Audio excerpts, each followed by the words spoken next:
New for 24-25 is our tax provider app, which is a very neat tool that will help taxpayers and agents advising taxpayers determine how much they should set aside each month to meet their eventual tax bills. And this app was prompted by one of my children, in fact, who's recently become self-employed, asking how much she should be putting away to pay her tax bill. It's also partly because of basis period reform that we're able to do this as accurately as we can. Now, I'm looking at the 23-24 app. There are 4 tabs. If you look at the worksheets at the bottom, you've got the tax provision 23-24, student loan repayments 23-4, and then the same for 24-5, tax provision and student loan repayments for the current tax year. So it can be used to determine what the what the tax provision amounts should be for the year that has ended. But of course, you may not have paid the tax yet. Many won't have done. And also for the current year, looking ahead. Now, how do we use it? Well, we're going to put in the appropriate income. Let's suppose that this particular taxpayer has got a combination of employment income and self-employment income. They might have, let's say, 1,000 a month of employment income and self-employment income of 2,500 a month. And I'm just putting those figures in April 23. You can see that there's scope for rental income, interest, dividends, etc. But the first trick I'll show you is that if we're doing this for planning purposes, to save you inputting the figures all over again, if I click repeat monthly, I can populate the rest of the months with the same figures as in April. Oh, look, I've got 25,000 of self-employment income. I only meant to have 2,500. And again, let's repeat monthly to get it right for the rest of the year.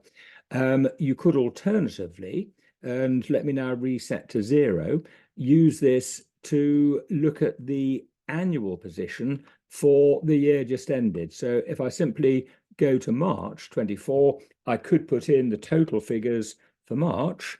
And let's suppose we've got that 12,000 again. And what did I have? 2.5 12s, was it 30,000? It doesn't really matter, of self-employment income. And then you can see the total income. Child benefit payments can go in. That'll affect the high income child benefit charge, and the tax and the national insurance have been worked out. And that is then going to populate the provision table at the bottom. And we can either make provision on a monthly or an annual basis. And if here I select, let's say, annual, then what that does, as explained down here, if you select annual basis, it'll divide the total tax and NI into 12 equal monthly installments. So it's taken the whole amount for the year and dividing it equally. So you might want to make an equal provision of 636 a month. Alternatively, if you select a monthly basis, it'll simply work out the provision each month on the basis of that month's income. So because I put the figures entirely in March 24, it'll require the 7634 to be provided for in that month. Now, a couple of further points. The student loan repayments, very important. First, I would need to select yes for student loan, and that would then open up the student loan line. And then in the student loan repayments schedule, excuse me, frog in the throat, for the student loan schedule, we've pre-populated it with the employment income, etc. We know what the plan thresholds are. You can select which plan you're on, 2, 4, or postgrad, and that then works out the amount depending on whether you're calculating the student loan on an annual basis, which if you're through self-assessment would be the case, or you might be doing it through PAYE, in which case it'll be a different total because it's worked out each month on the monthly thresholds. So that all determines the student loan figures. That goes into the tax provision calculation. And then what I think my daughter would do, if I say, let's have a provision basis of annual, well, in fact, let's move forward now to the 24-25.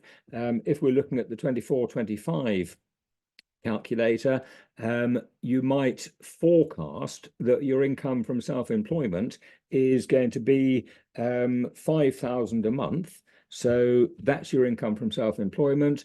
You might also have 1,000, let's say, of rental income. You're getting interest of, let's say, 450 a month.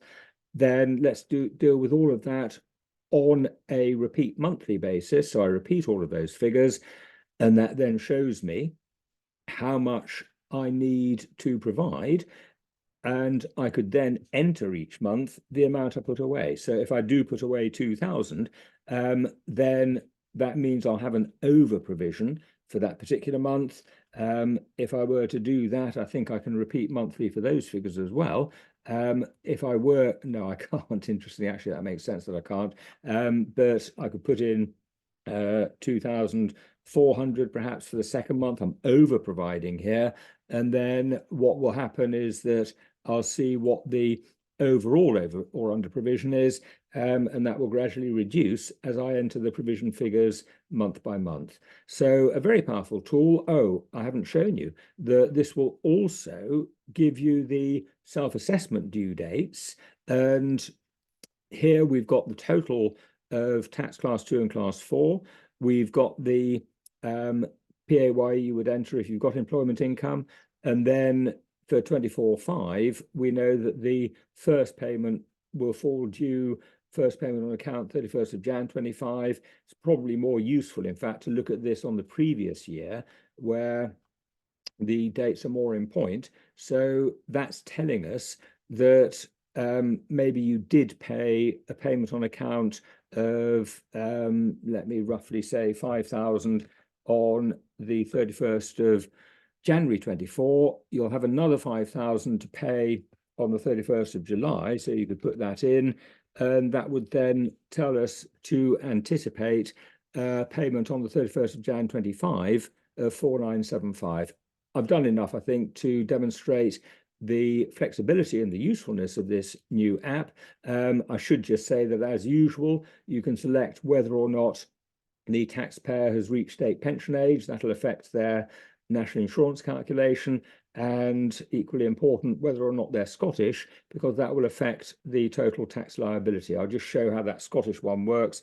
If I were to put in 12,000 of employment income, repeat it monthly, then we'll see the tax and NI each month of 4,562 for a Scottish taxpayer. That'll be significantly lower for the rest of the UK. It's 4,250. Have a look at it. Could be useful personally. I'm going to use it personally to make sure I've got enough in the bank to pay the tax on the due dates. And I'm sure you'll find it very useful for many clients, but also perhaps yourselves, family, and friends.